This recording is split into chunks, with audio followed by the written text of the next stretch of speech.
De advocaten van de directeuren van Bulk Terminal Zeeland namen vandaag in de rechtszaal het infiltratieonderzoek tegen hun cliënten onder vuur. De advocaten noemden de infiltratie een giftig paardenmiddel en vragen zich af of hun cliënten niet zijn uitgelokt. En verder in deze Zeeland nu. Zeeuwen overvallen door watersnood. En staking voor een beter loon.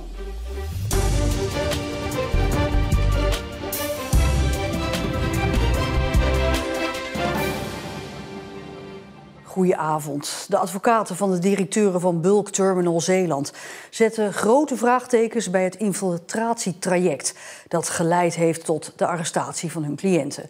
Alle drie de directeuren worden ervan verdacht het overslagbedrijf in de haven van Vlissingen-Oost te hebben gebruikt voor drugsmokkel. De 3 mannen worden op 6 mei aangehouden als de politie binnenvalt bij het bedrijf. Het gaat om de broers Jacco G. uit Burghaamstede en René G. uit Nisse en Co de K. uit Capelle. Samen vormen zij de directie van Bulk Terminal Zeeland. Jacco G. is de algemeen directeur, maar zegt zelf niets te weten van de drugsmokkel. Hij wijst naar zijn medeverdachten René en Co. Zij zijn dan ook degene die meerdere keren afspreken met een infiltrant van de politie om drugs te smokkelen. Dat leidt uiteindelijk tot de arrestatie van de 3. Volgens het OM is Jacco zeker niet onschuldig, maar juist de man die de drugsmokkel financieel en administratief regelde. Ja, aangeschoven is collega Rick Bolt. Rick, jij was dus de hele dag vandaag in Breda bij die voorbereidende zitting. Hoe is dat daar gegaan? Ja, het ging vandaag heel veel over dat infiltratietraject. De advocaten van Co en René die zetten daar namelijk grote vraagtekens bij. Want waarom is dit eigenlijk begonnen als er al zoveel chatberichten lagen? Was het wel proportioneel? En zijn hun cliënten niet uitgelokt? Ze willen daar echt alles over weten en daarom willen ze ook de agent horen die dit traject gestart heeft. Volgens de OM is alles netjes vastgelegd en is het dus helemaal ook niet nodig. Als er vragen zijn, mogen die naar de officier van justitie. Nou, de rechtbank stelt nu, het doel is nog niet helemaal duidelijk, dus daarom mogen de advocaten die agent horen. De 3 directeuren die zitten al een hele tijd in voorarrest, hè? Ja, dat klopt. Ze zitten al sinds mei vast. Jacco en Co hebben vandaag ook verzoeken gedaan om hun voorlopige hechtenis te laten schorsen. Co die kwam nog wel met een bijzonder verzoek. Die vroeg of hij een maand naar huis mag om daar de financiële situatie te redden. Daarvoor wil hij zijn huis en zijn boot verkopen. En volgens hem gaat dat beter als hij er zelf bij is. Nou, de rechtbank oordeelt nu dat Co inderdaad voor een maand naar huis mag, maar de andere 2 blijven vastzitten. Dit was een voorbereidende zitting. Hoe gaat dit nou verder? Nou, het OM verwacht dat er in december hun onderzoek helemaal klaar is. Dus ze wachten nog op meer onderzoeksresultaten uit het buitenland. De volgende voorbereidende zitting is dan op 16 januari. Maar dat de zaak echt inhoudelijk behandeld wordt, dat is waarschijnlijk pas aan het eind van volgend jaar. Eind volgend jaar. Rick Bolt, dankjewel. Lois van Oostende uit Middelburg is een van de Zeeuwen die op dit moment op vakantie is in Spanje. Door het hevige noodweer van de afgelopen dagen zijn daar zeker 155 mensen omgekomen, vooral door overstromingen.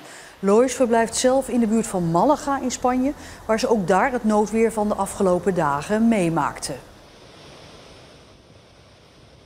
Toen we dus dinsdagochtend wakker werden en zagen dat het huis van binnen ook vol begon te lopen met water. Het kwam door de kachels heen, het kwam in de keuken, uit de muren. De stroom deed het niet. Toen hadden we echt wel door, dit is niet goed.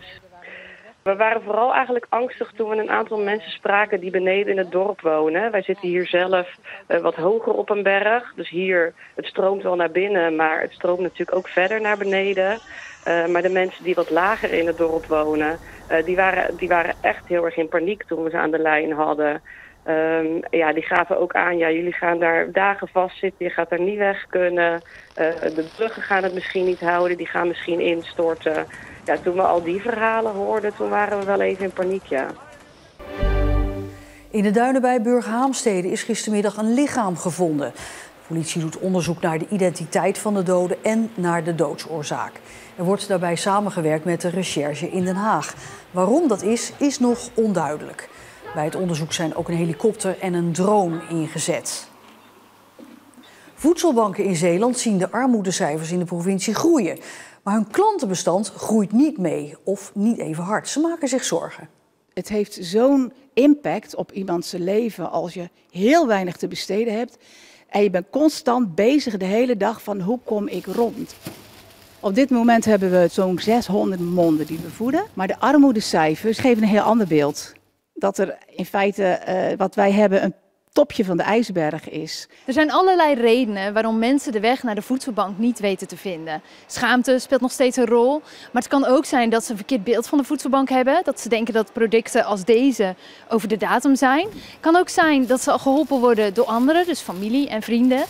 Administratieve rompslomp kan ook een rol spelen. Normaal gesproken heb je namelijk eerst een verwijzing van een hulpinstantie nodig om bij de voedselbank terecht te kunnen. Op Walcheren draaien ze dat nu om.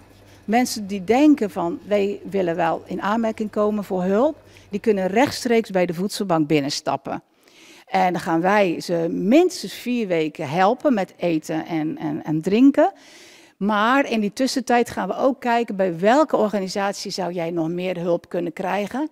En daar kunnen ze dan ook een structurelere aanvraag doen, samen met die potentiële cliënt. Ook andere Zeeuwse voedselbanken zeggen zich zorgen te maken over het aantal mensen dat onder de armoedegrens leeft, maar blijkbaar niet de stap zet om bij hen aan te kloppen. Bij 16 apotheken in Zeeland was het vandaag alleen mogelijk om medicijnen op te halen bij spoed. Want apotheekmedewerkers staken voor een beter loon. Ook bij de apotheek in de Middelburgse wijk Douwendalen waren de rolluiken dicht. De medewerkers vertrokken naar Tilburg voor een groot protest. Ja, ik sta op voor mijn vak. Het is heel belangrijk dat we nu actie gaan ondernemen. We komen zodanig tekort aan apothekersassistenten doordat we zwaar onderbetaald worden. Het is niet meer aantrekkelijk om in de apotheek te werken. Het betreft vooral apothekersassistenten die vinden dat ze te weinig verdienen. Zij verdienen iets meer dan het minimumloon. Ze staken vandaag voor een loonsverhoging om de kwaliteit van het werk te kunnen waarborgen. De patiëntveiligheid komt in het geding omdat de medicatiebewaking niet meer goed kan worden uitgevoerd.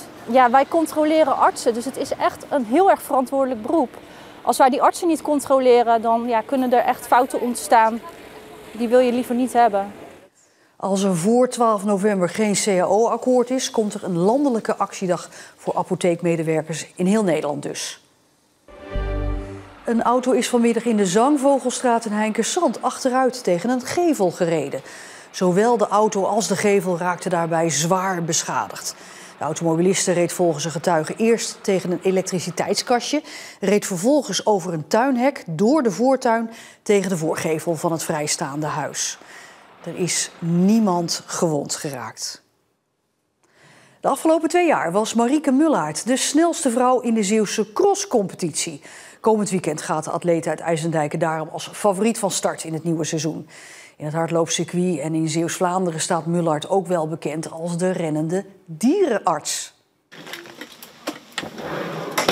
Nu gaan we de geit eventjes naar zijn hart luisteren. De vorige keer hebben we een hartprobleem geconstateerd. Dus hopelijk is dat nu minder.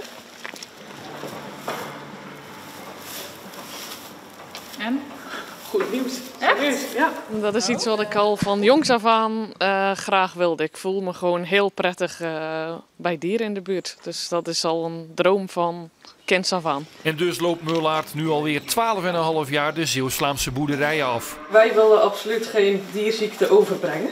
Dus dan doe je altijd bedrijfskleding aan op ieder bedrijf waar je komt. Dus ik controleer even de vochtbalans.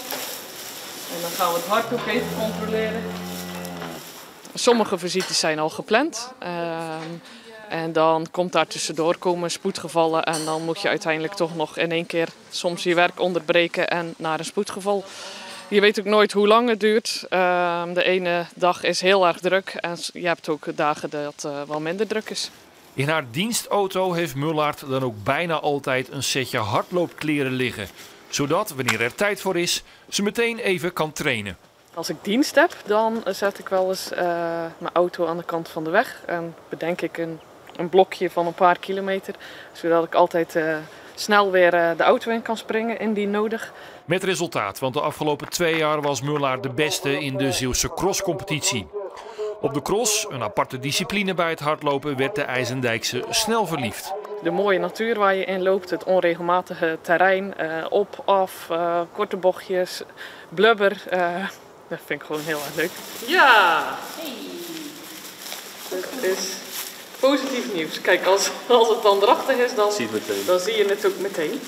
De omgang met de dieren, met de mensen. Het feit dat je ze kan helpen of dat je samen met de veehouders goede resultaten kunt behalen. Lekker buiten zijn. Ik vind het fantastisch om te doen. Het is een hartstikke leuk beroep en het past helemaal bij mij. De afgelopen 2 jaar was de rennende dierenarts de beste in de crosscompetitie. Haar ambities voor dit jaar zijn ook duidelijk. Winnen, maar of dat gaat lukken, dat weet ik niet. En ik hoop dat ik de crossen zelf gewoon harder kan lopen dan vorig jaar. Komende zaterdag start voor Mullaert de Zeeuwse crosscompetitie met de Moersanscross in Hulst.